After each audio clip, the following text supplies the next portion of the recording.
So let me tell you why this drill is the best for all goalkeepers of all ages.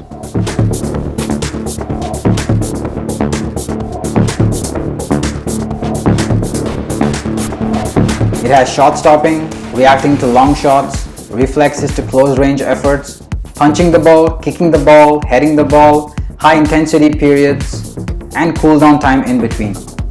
It has everything that goalkeepers need to work on all of their skills.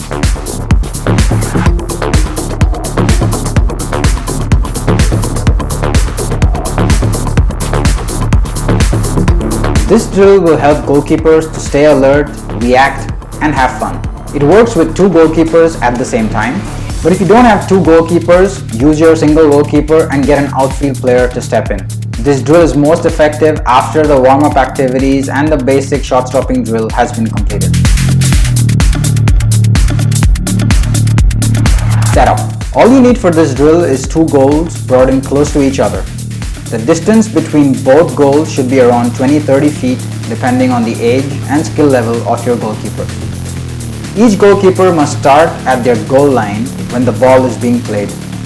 The play starts when a coach or an outfield player punts the ball in the general direction of these goalkeepers. The ball should ideally be played closer to one of the goalkeepers and not exactly in the middle.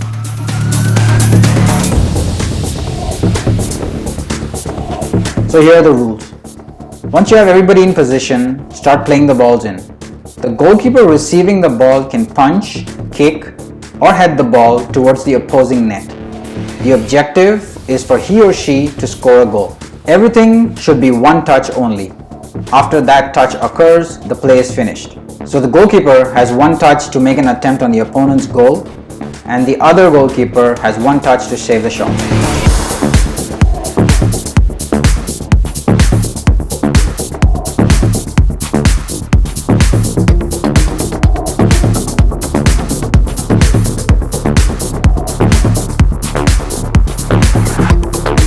So let's look at the coaching points. This drill creates several scenarios that coaches can focus on. The starting position of each goalkeeper is very important in this case. As the ball is being played, each goalkeeper needs to position themselves in the best place so that they can shoot on the other net or save the ball accordingly. The method of shooting can be focused on as well. Is your goalkeeper using their hand to punch the ball instead of kicking the ball? Are they heading the ball when they should be punching it? This is where you as a coach can step in and give them proper tips on exactly what technique they should be using, as this decision-making skill becomes very important during game.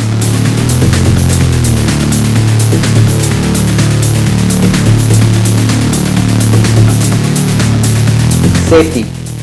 As a coach, it is extremely important to pay attention to the distance between the two goalkeepers at all times.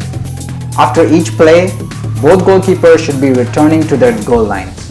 If they are too close to each other and attempt to go for the same ball, they could collide. So this is a huge safety risk.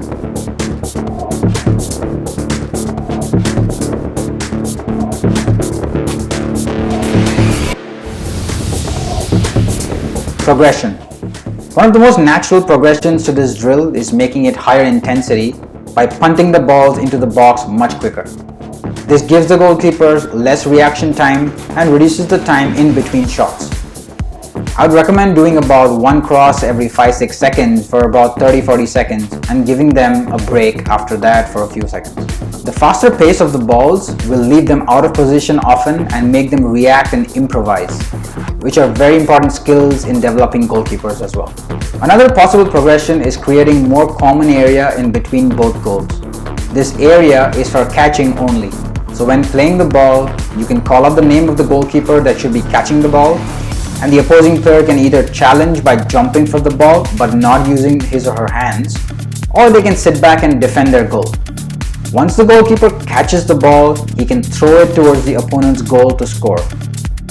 The common area also means that it's much safer to play the ball in between both goalkeepers without both goalkeepers going for it head on.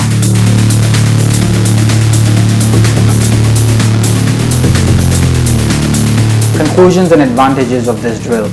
Like I said, this is one of the best drills for goalkeepers. So let's look at what are its advantages. Starting position awareness. Your goalkeepers will learn to become more aware of exactly where they're starting from and where they should be positioned in order to catch, punt, head, kick the ball. One-touch decision making. Because you're implementing the one-touch rule, the decision making of the goalkeeper comes into the microscope quite a bit, which is exactly what happens during games. So this gets them into the flow of that decision making for long balls that are put into the box. Shot stopping practice. Something that every goalkeeper needs all the time, but this time it's done in a very improvisational manner because they don't know if that ball is going to be kicked towards them, headed towards them, or punched towards them. So they need to be ready in position for any kind of shot in any direction. Reflexes. Oftentimes the goalkeepers are in quite close proximity, which means that the reaction time for each of the goalkeepers to save a shot becomes much less. And this is fun, and it builds reflexes for each of the goalkeepers. Catching, punting, heading, kicking practice. Because you have so many options available for each of the goalkeepers, they get catching practice, punting practice, heading practice, and even kicking practice, which will develop their technique. High intensity practices. As you increase the frequency of the balls played into the box, this creates a much more high intensity environment. And all of the above advantages come together, whether it's shot stopping, position awareness, reflexes. They just happen in a very high intensity format, which is exactly what your goalkeepers need for a 1 minute period before they cool off and they do it again. And finally, this is an extremely fun drill for everybody involved. Before you know it, the goalkeepers will bond, they'll be playing games with each other, they'll try to do things to beat each other, they'll become a bit more competitive, and in the end they'll have a lot of fun because they're developing a whole range of skills. I find myself using this with my goalkeepers very often simply because it's so useful and creates a real game environment in many cases. Let me know what you think in the comment section below. Thanks for watching.